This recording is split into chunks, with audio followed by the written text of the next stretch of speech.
Museum Bank Indonesia merupakan sebuah museum yang ada di Kota Tua.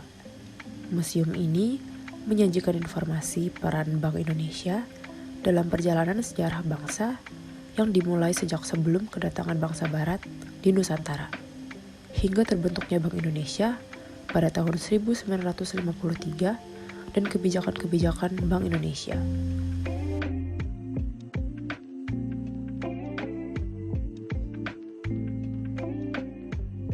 Sebelum Bank Indonesia berdiri, pada 1 Juli 1953, clearing antar bank dilaksanakan oleh Djafasce Bank atau DJB. Saat itu, peserta clearing dibedakan antara peserta langsung dan peserta tidak langsung. Clearing terakhir DJB dilakukan berdasarkan perjanjian clearing 26 Juni 1953 yang ditekan oleh 9 bank dan surat edaran tentang perjanjian penyertaan tidak langsung dalam clearing bank.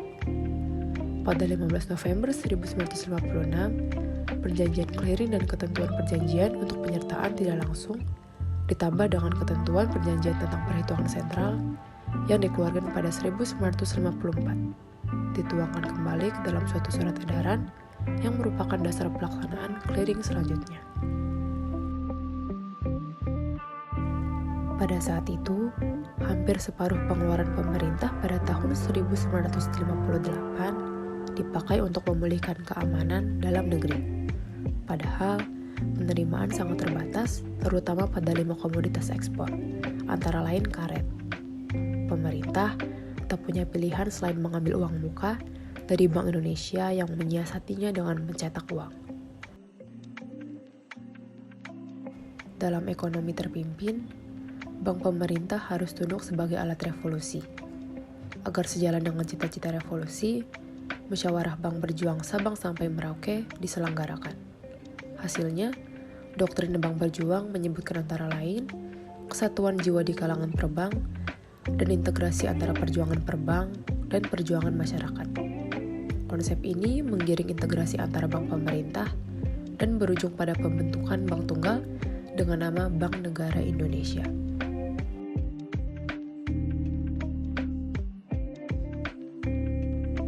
Masuk ke periode 4, globalisasi ekonomi, hilangnya batas negara. Perekonomian periode ini melaju begitu pesatnya berkat paket-paket deregulasi. Sektor perbank dan sektor real berkembang, investasi dan pinjaman luar negeri mengalir. Namun, kondisi ini tak disertai kehati-hatian yang semestinya. Upaya-upaya koreksi masyarakat yang menuntut keterbukaan selalu dianggap pembangkangan.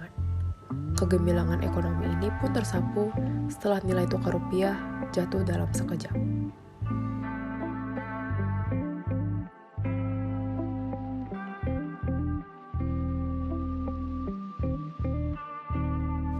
Peran Bank Indonesia berdasarkan Undang-Undang Nomor 24 Tahun 1999 tentang lalu lintas devisa dan sistem nilai tukar. Yang pertama, lalu lintas devisa. Bersamaan dengan penetapan Undang-Undang Nomor 23 Tahun 1999 tentang Bank Indonesia, ditetapkan pula Undang-Undang Nomor 24 Tahun 1999 tentang lalu lintas devisa dan sistem nilai tukar.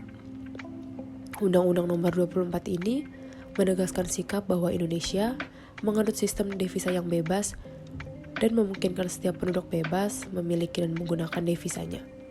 Berdasarkan Undang-Undang Nomor 24 ini pula, Bank Indonesia memantau dan mewajibkan bank, lembaga keuangan non-bank, dan perusahaan bukan lembaga keuangan untuk menyampaikan laporan kegiatan lalu lintas devisa. Yang kedua, sistem nilai tukar. Berdasarkan Undang-Undang Nomor 24 Tahun 1999 tentang lalu lintas devisa dan sistem nilai tukar digunakan untuk pembentukan harga mata uang rupiah terhadap mata uang asing. Nilai tukar itu sendiri yang diterapkan berbagai negara dan memiliki 3 sistem, yaitu tetap, mengambang terkendali, dan mengambang bebas. Yang terakhir, peran Bank Indonesia sebagai penjaga stabilitas perekonomian.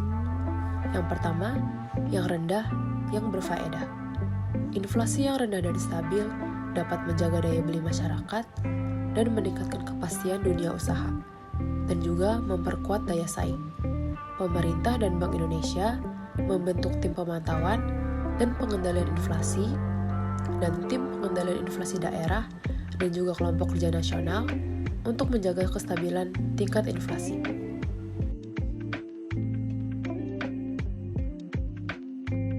Yang kedua, rupiah yang bermarwah. Mencintai rupiah berarti mencintai tanah air, karena mata uang ini adalah alat pembayaran yang wajib digunakan secara tunai dan non-tunai dalam setiap transaksi di wilayah NKRI.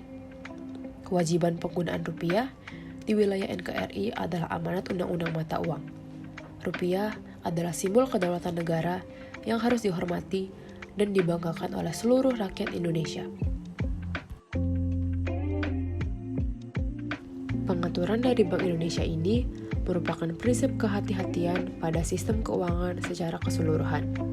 Tujuannya untuk menjaga keseimbangan makroekonomi dan mikroekonomi,